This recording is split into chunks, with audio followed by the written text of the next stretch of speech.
So ಆವಾಗ ನನಗೆ idea ಬಂದಿದ್ದು ನನ್ನ ಹೆಸರು ಜೊತೆಯಲ್ಲಿ ಚರಿತಾ ಜೊತೆಯಲ್ಲಿ ಕೊಂಕಲ್ನ ಸೇರಿಸೋಣ. ನನ್ನ ಅಡ್ಡೆಸ್ರು ಬೇರೆ ಇತ್ತು. ನಮ್ಮ ಭಾಗದಲ್ಲಿ ಉತ್ತರ ಕರ್ನಾಟಕ, ಕಲ್ಯಾಣ ಕರ್ನಾಟಕ ಅಂತ ತೊಗೊಂಡ್ರೆ ಅಡ್ಡೆಸ್ರುಗಳು ಇದ್ದೇ ಇರ್ತವೆ. ಪ್ರತಿಯೊಬ್ಬರಿಗೂ ಒಂದು ಅಡ್ಡೆಸ್ರು ಇರ್ತವೆ. ನಮ್ಮ ಅಡ್ಡೆಸ್ರು ಕಳಬೆಳಗುಂದಿ ಅಂತ ಇತ್ತು. ಸೊ ನಮ್ಮ ಕುಟುಂಬದ ಹಿನ್ನೆಲೆ ತೊಗೊಂಡಾಗ ಸೊ ನನಗೆ ಅನಿಸಿದ್ದು ಬೇಡ, ನಾನು ಊರು ಬಿಟ್ಟು ಬಂದ ಮೇಲೆ ಆ ಊರಿನ ಒಡನಾಟ ನನಗೆ ಬೇಕೇ ಬೇಕು.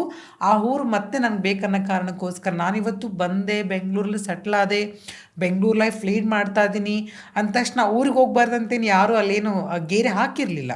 ಸೊ ಹಂಗಾಗಿ ನನಗೆ ಅನಿಸಿದ್ದು ನನ್ನ ಊರು ನನ್ನ ಹೆಸ್ರು ಜೊತೆಗೆ ಇರಲಿ ಅನ್ನುವಂಥ ಕಾರಣಕ್ಕೆ ನನ್ನ ಜೊತೆಲಿ ಚರಿತಾ ಕೊಂಕಲ್ ಅಂತ ನನ್ನ ಊರು ಸೇರಿಸಿದೆ. ಇವತ್ತು ಇಡೀ ಊರು ಜನ ಹೆಮ್ಮೆ ಪಡ್ತಾರೆ.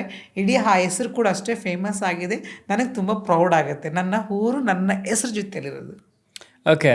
ಸೊ ಮಗನಾಗಿ ಜನಿಸಿದ ನೀವು ಎಷ್ಟು ವಯಸ್ಸಿಗೆ ನಿಮಗೆ ಎಷ್ಟು ಬಾಲ್ಯದ ನೆನಪುಗಳು ಗಂಡಸಾಗಿ ಅಂದರೆ ಹುಡುಗನಾಗಿ ಬಾಲ್ಯದ ನೆನಪುಗಳ ಜೊತೆ ಹಂಚ್ಕೊಳ್ಬೇಕು ಅಂತಂದರೆ ಹೇಗಿತ್ತು ನಿಮ್ಮ ಜೀವನ, ನಿಮ್ಮ ಕುಟುಂಬ, ನಿಮ್ಮ ತಂದೆ ತಾಯಿಯ ಪ್ರೀತಿ ವಾತ್ಸಲ್ಯ?